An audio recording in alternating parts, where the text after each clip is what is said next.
മിന്നൽ പ്രളയം നാശം വിതച്ച നേപ്പാളിൽ കുടുങ്ങിക്കിടക്കുന്നത് 53 മലയാളികളാണ്. ഹെൽപ്പ് ഡെസ്കുകളിൽ ലഭിച്ച 17 ഫോൺ കോളുകളിൽ നിന്നാണ് 53 പേരെക്കുറിച്ചുള്ള വിവരങ്ങൾ ലഭിച്ചത്. യാത്ര ചെയ്യാനും ആശയവിനിമയം നടത്താനും കഴിയാത്ത സാഹചര്യമാണ് ഇവരുള്ള മേഖല. നിലവിൽ ആശങ്കപ്പെടേണ്ട സാഹചര്യമില്ല എന്ന് Norka Roots chief executive officer Rajesh Madhavan അറിയിച്ചു. 53 പേരെയാണ് ഞങ്ങളിപ്പോൾ ഐഡന്റിഫൈ ചെയ്തിരിക്കുന്നത്. ഇതിപ്പോൾ അതിനുശേഷം കോൾസ് വന്നിട്ടില്ല. മലയാളികളാണ് ഞാൻ പറഞ്ഞത്. ഈ മലയാളികൾ 53 എണ്ണത്തിൽ വരുന്നത് അഡൽട്ട്സ് ഉണ്ട്, കുട്ടികളും ഉണ്ട്. ഡയറക്റ്റ് കോൺടാക്ട് ചെയ്യാൻ പറ്റിയിട്ടില്ല. സുരക്ഷിതരാണെന്ന് നമുക്ക് ഏകദേശം ഒരു ധാരണയായിട്ടുണ്ട്. സ്റ്റാൻഡേർഡ് ആണ്. അവർക്ക് വേറെ ഇഷ്യൂസ് ഉള്ളതായിട്ട് നിലവിൽ നമുക്കൊരു ഡയറക്റ്റ് കോൺടാക്ട് ഇതുവരെയും പറ്റിയിട്ടില്ല.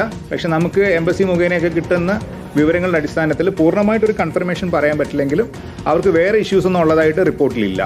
പിന്നെ അതുപോലെ ഈ 17 കോളുകൾക്കപ്പുറം വേറെ കോൾസ് ഒന്നും വരാത്തതുകൊണ്ട് ഇത് തന്നെ ഒരു നമ്പർ ആയിരിക്കും എന്നാണ് നമ്മളിപ്പം പ്രതീക്ഷിക്കുന്നത്. ഒരു കൂടുതൽ നമ്പറിലേക്ക് പോകില്ല നമ്മൾ വിചാരിക്കുന്നു. കാര്യം നേരിട്ട് നമുക്ക് നോർക്ക റൂട്ട്സിന് ഗ്രൗണ്ടിലേക്ക് എത്താനുള്ളൊരു ഇതില്ല. എംബസി മുഖേനയായിരിക്കും എപ്പോഴും നമ്മളത് ഓപ്പറേറ്റ് ചെയ്യുന്നത്.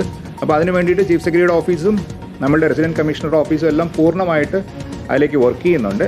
അതുപോലെ തന്നെ ഞങ്ങളുടെ നോർക്ക ഡൽഹി ഓഫീസും. നോർക്ക സിഇയുടെ പ്രതികരണമാണ് കണ്ടത്. അദ്ദേഹം പറയുന്നതനുസരിച്ച് 53 മലയാളികളുണ്ട് എന്നുള്ളതാണ് സ്ഥിരീകരിക്കാനാകുന്നത്. എല്ലാവരും തന്നെ സുരക്ഷിതരാണ്. പക്ഷേ അവരുമായി നേരിട്ട് ഒരു ആശയവിനിമയം സാധ്യമാകുന്നില്ല എന്നൊരു പ്രതിസന്ധിയാണ് ഇപ്പോൾ പറയുന്നത്. ഞങ്ങളുടെ പ്രതിനിധി ആദിൽ പാലോട് നേപ്പാളിലുണ്ട്. ഇപ്പോൾ നോബിളിലേക്ക് പോവുകയാണ്. നോബിൾ, ഇപ്പോൾ നോർക്ക സിയുടെ പ്രതികരണം നമ്മൾ കാണുമ്പോൾ 53 മലയാളികൾ എന്നുള്ളതാണ്. 300-ലധികം ഇന്ത്യക്കാർ എന്ന് നേപ്പാൾ വിദേശകാര്യമന്ത്രി തന്നെ പറയുന്നുണ്ട്. അപ്പോൾ എന്താണ് ഇപ്പോൾ കേന്ദ്ര സർക്കാർ അടിയന്തരമായി ചെയ്തുകൊണ്ടിരിക്കുന്നത്? അവരെ തിരിച്ചെത്തിക്കാനുള്ള നടപടികളിലേക്ക് എങ്ങനെയാണ് കടക്കുന്നത്? നിലവിൽ 53 മലയാളികൾ അവിടെ കുടുങ്ങിക്കിടക്കുന്നത് പറയുമ്പോഴും ഇന്ത്യക്കാരുടെ എണ്ണം 300ഓളമാണ് എന്ന് നേപ്പാൾ വിദേശകാര്യമന്ത്രി ഈ ഘട്ടത്തിൽ വ്യക്തമാക്കുന്നുണ്ട്. പ്രധാനപ്പെട്ട കാര്യം എന്ന് പറയുന്നത് ഇവരെ അതിവേഗം മടക്കിയെത്തിയ യാത്ര എളുപ്പമാകില്ല എന്നാണ് നമുക്കും അറിയാൻ കഴിയുന്നത്. വിദേശകാര്യ മന്ത്രാലയം നിരന്തരം നേപ്പാൾ സർക്കാരുമായി ഇക്കാര്യത്തിൽ ആശയവിനിമയം നടത്തുന്നുണ്ട്. പ്രധാനപ്പെട്ട കാര്യം എന്ന് പറയുന്നത് ഈ മണ്ണിടിച്ചിലും അതോടൊപ്പം തന്നെ വെള്ളപ്പാച്ചിലൊക്കെ ഉണ്ടായതിന് പിന്നാലെ പലയിടത്തും റോഡുകൾ, പാലങ്ങളൊക്കെ തകർന്ന സാഹചര്യമാണ്. മൊത്തത്തിൽ നേപ്പാളിന്റെ ഒരു സാഹചര്യം ഈ ആളുകളെ ഇവാക്യുവേറ്റ് കൊണ്ടുവരാൻ അത്ര എളുപ്പമാകില്ല എന്ന് പറയാനുള്ള കാരണം അതുകൊണ്ട് തന്നെയാണ്. എത്രയും വേഗം ഈ ആളുകളെ എത്തിക്കാൻ വേണ്ട നടപടികൾ വേഗത്തിലാക്കും. അതിന്റെ അടിസ്ഥാനത്തിൽ ഞാൻ ഒന്ന് അതിലേക്ക് പോകുന്നു. അതിൽ നേപ്പാളിൽ ഉണ്ട്. അതിൽ ഇപ്പോൾ എവിടെയാണ് അതിലുള്ളത്? ഇപ്പോൾ എത്ര മേഖലകളിലാണ് മിന്നൽ പ്രളയം നാശം വിതച്ചിരിക്കുന്നത്? ഇപ്പോൾ ഇന്ത്യക്കാർ തന്നെ 300 പേർ അവിടെ കുടുങ്ങിക്കിടക്കുന്നു എന്നുള്ള വിവരം നേപ്പാൾ തന്നെ സ്ഥിരീകരിക്കുകയാണ്. ഉറപ്പായും സ്മൃതി, ഞാനിപ്പോഴുള്ളത് ഇന്ത്യൻ എംബസിക്ക് സമീപമാണ്. കാഠ്മണ്ഡു ഇന്ത്യൻ എംബസിക്ക് തൊട്ടടുത്താണ് ഞാനുള്ളത്. എംബസിക്ക് അടുത്തേക്ക് വീഡിയോ ചിത്രീകരിക്കാൻ അനുവാദമില്ല. ഇപ്പോൾ നിരവധി ആളുകൾ, ഈ കാണാതായ ആളുകളുടെയൊക്കെ ബന്ധുക്കൾ ഇന്ത്യൻ എംബസിയിലേക്ക് വരുന്നതാണ് നമ്മൾ ഇവിടെ നിന്ന് കാണുന്ന കാഴ്ച.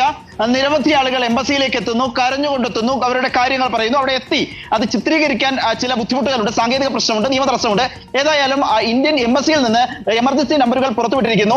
അടിയന്തരമായി തന്നെ കാണാതായ ആളുകൾ എംബസിയിലേക്ക് ബന്ധപ്പെടണം എന്നതാണ് നിർദ്ദേശം. ഇന്ത്യ ഇക്കാര്യത്തിൽ എല്ലാവിധ സഹായവും നൽകും എന്ന ഉറപ്പ് പ്രധാനമന്ത്രി നരേന്ദ്രമോദി തന്നെ നേപ്പാൾ പ്രധാനമന്ത്രിയെ വിളിച്ച് നേരത്തെ അറിയിച്ചിരുന്നതാണ്. കൂടുതൽ അവശ്യമരുന്നുകളും സാധനങ്ങളും നേപ്പാളിലേക്ക് ഉടൻ തന്നെ എത്തും എന്നാണ് പ്രതീക്ഷിക്കുന്നത്. വിവിധ ഗ്രൂപ്പുകളായി തിരിഞ്ഞുള്ള തെരച്ചിലാണ് ഇപ്പോൾ പുരോഗമിക്കുന്നത്. 1000-ലേറെ പേരെ കാണാതായിട്ടുണ്ട് എന്നാണ് സ്ഥിരീകരിക്കാത്ത റിപ്പോർട്ടുകളായി ഇപ്പോൾ പുറത്തു വരുന്നത്. സ്മൃതി, നമുക്ക് പ്രതീക്ഷിക്കുന്നതിന്റെ അപ്പുറത്തേക്കുള്ള ഒരു ദുരന്ത വ്യാപ്തി ഇതിനുണ്ടാകും എന്നതാണ് നമ്മളിപ്പോൾ കാണുന്നത്. ഒരുപക്ഷെ നമ്മൾ നേപ്പാളിൽ എത്തുമ്പോൾ തന്നെ ഇവിടെയുള്ള ആളുകളുടെയൊക്കെ മുഖത്ത് ഒരു മൂകത തളം കെട്ടി നിൽക്കുകയാണ്, നിരാശ തളം കെട്ടി കിടക്കുകയാണ്. കാരണം ഒരു ജില്ലയെ, റസ്വ എന്ന് പറയുന്ന ജില്ലയുടെ പ്രധാന ഭാഗങ്ങൾ മുഴുവൻ എമിഗ്രേഷൻ ഓഫീസൊക്കെ പൂർണ്ണമായും തകരുന്ന രൂപത്തിലേക്ക് കോശി നദി കരകവിഞ്ഞൊഴുകി കുത്തിയൊലിച്ച് ഒരു സുനാമിയൊക്കെ വരുന്നത് സമാനമായ ഒരു ദുരന്തമാണ് കഴിഞ്ഞ ദിവസം ഉണ്ടായത്. ഇപ്പോഴും അതിൽ നിന്ന്, നടുക്കത്തിൽ നിന്ന് നേപ്പാളുകാർ മാറാൻ, അവർക്ക് മുക്തരാവാൻ കഴിഞ്ഞിട്ടില്ല എന്നാണ് ഇവരോടൊക്കെ സംസാരിക്കുമ്പോൾ മനസ്സിലാക്കാൻ സാധിക്കുന്നത്. ഇന്ത്യയുടെ ഭാഗത്ത് നിന്ന് സഹായങ്ങൾ ലഭിക്കുന്നു.